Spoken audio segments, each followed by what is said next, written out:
Power star Pawan Kalyan హీరోగా దర్శకుడు హరీష్ శంకర్ కాంబినేషన్లో వస్తున్న ఉత్సాద్ భగత్ సింగ్ చిత్రంపై అంచనాలు భారీగా ఉన్నాయి. తాజాగా విడుదలైన ఈ సినిమాలోని సెకండ్ సాంగ్ మరియు అందులోని డైలాగులు ప్రత్యర్థి రాజకీయ పార్టీలను ఉద్దేశించినవేనని సోషల్ మీడియాలో పెద్ద ఎత్తున చర్చ నడిచింది. అయితే ఈ వార్తలను ఆ సినిమా దర్శకుడు హరీష్ శంకర్ తాజాగా ఖండించారు. సినిమా వేరు, రాజకీయం వేరు అనే సూత్రాన్ని పవన్ కళ్యాణ్ గట్టిగా నమ్ముతారని హరీష్ శంకర్ ఈ సందర్భంగా తెలియజేశారు. షూటింగ్ ప్రారంభంలోనే పవన్ కళ్యాణ్ తమకు ఒక స్పష్టమైన ఇన్స్ట్రక్షన్ ఇచ్చారని ఆయన పేర్కొన్నారు. సినిమాలో రాజకీయాల జోలికి వెళ్లొద్దు, ఏ వ్యక్తిని లేదా ఏ పార్టీని టార్గెట్ చేయకూడదు అని పవన్ స్వయంగా చెప్పినట్లు హరీష్ శంకర్ స్పష్టం చేశారు. కేవలం వినోదం పంచడమే ఈ సినిమా ప్రధాన లక్ష్యమని ఉద్దేశమని ఆయన వివరించారు. రాజకీయంగా విభిన్న ధృవాలు అయినప్పటికీ నటుడు ప్రకాష్ రాజ్తో కలిసి పవన్ కళ్యాణ్ ఈ సినిమాలో నటిస్తున్నారు.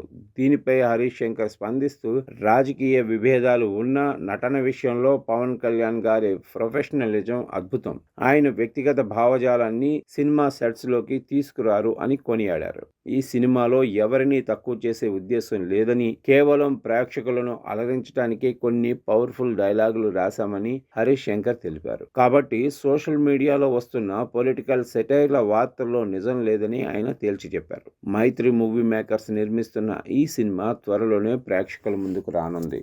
సో ఈ పాట పవన్ కళ్యాణ్ గారి వ్యక్తిత్వానికి, కొంచెం పర్సనల్ యాటిట్యూడ్కి దగ్గరగా ఉండడంతో కొంతమంది కొన్ని ఇంట్రెస్టింగ్ కన్సర్న్స్ రేస్ చేశారు. ఒకళ్ళు ఇద్దరు చేస్తే నేను వీడియో చేసేవాడిని కాదు, చాలా మంది అడిగారు. సో వాళ్ళ డౌట్ ఏంటంటే, అన్న సినిమాలో పొలిటికల్ డైలాగ్స్ ఉంటాయా, పొలిటికల్గా రెఫరెన్స్లు కానీ అలాంటి డైలాగులు ఉంటాయా అని చెప్పి అడిగారు. సో ఈ విషయాన్ని క్లియర్గా చెప్పాల్సింది ఏంటంటే, డే 1 నుంచి పవన్ కళ్యాణ్ గారు సినిమాలాగా, సినిమా అంటే వినోదం, సినిమా వేరు, పాలిటిక్స్ వేరు అనేది ఆయన డే 1 నుంచి మాకు అందరూ క్లియర్గా చెప్పారు. ఆయన కూడా అదే ఫాలో అవుతారు.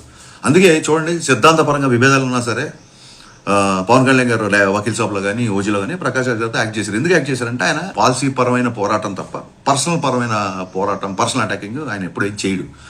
సో ఆయన డే 1 నుంచి క్లియర్గా చెప్పాడు, హరీష్ మన సినిమాలో ఒక డైలాగ్ కానీ, ఒక సన్నివేశం కానీ, లేదా ఒక రెఫరెన్స్ కానీ ఏ ఒక్క వ్యక్తి చిన్న పుచ్చుకల్లా చేసినా, ఏ ఒక్క వ్యక్తిని కొంచెం ఇరిటేట్ చేసినా, ఏ ఒక్క వ్యక్తి తప్పుగా ప్రొవోక్ చేసినా, the whole purpose of cinema అంటే వినోదం, the whole purpose of cinema will not be served, అలాంటివి చేయొద్దు అన్నారు.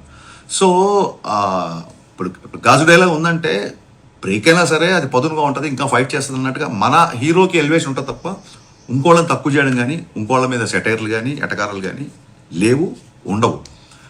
అంటే రీజన్ ఏంటంటే సింపుల్ థింగ్, ఆయనకి అన్ని పార్టీల్లో ఫ్యాన్స్ ఉన్నారు.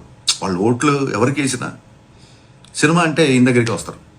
అండ్ ఇంకా గొప్ప విషయం ఏంటంటే, నేను థ్రిల్ అయిపోయిన విషయం ఏంటంటే, ఫ్యాన్స్ అందరూ కూడా సేమ్ ఆయన వ్యక్తిత్వాన్ని ఫాలో అవుతూ, అన్న మనకు వద్దు, మనకు పాలిటిక్స్ రెఫరెన్స్లు అయ్యి పెట్టొద్దు, మనకు ఎంటర్టైన్మెంట్ కావాలన్నా బ్లాస్ట్ అయిపోవాలి, మనకెందుకన్నా అన్నారు. నిజంగా హ్యాట్స్ ఆఫ్ అబ్బాయిలు. నిజంగా కళ్యాణ్ గారిని ఫాలో అవ్వడం అంటే ఊరికే ఆయన స్టైల్నో స్వాగ్నో కాకుండా ఆయన వ్యక్తిత్వాన్ని, ఆయన బలమైన సిద్ధాంతాన్ని ఫాలో అవుతున్నారు. నేను ఆ విషయంలో నేను చాలా థ్రిల్ అయిపోయా. సో ప్రతి ఒక్కళ్ళు ఈ సినిమాకి వచ్చి ప్రశాంతంగా ఎంజాయ్ చేసేలాగా ఉంటుంది. సో ఏ ఒక్క వ్యక్తినో, ఏ ఒక్క పార్టీనో, ఏ ఒక్క వర్గాన్నో చిన్నపుచ్చుకోలా కానీ, కించపరిచేలాగా కానీ, వెటకారపు ధోరణులు కానీ ఎక్కడా సినిమాలో ఉండదు. అందరూ కలిసి ఎంజాయ్ చేయాలని సినిమా యొక్క ముఖ్య ఉద్దేశం.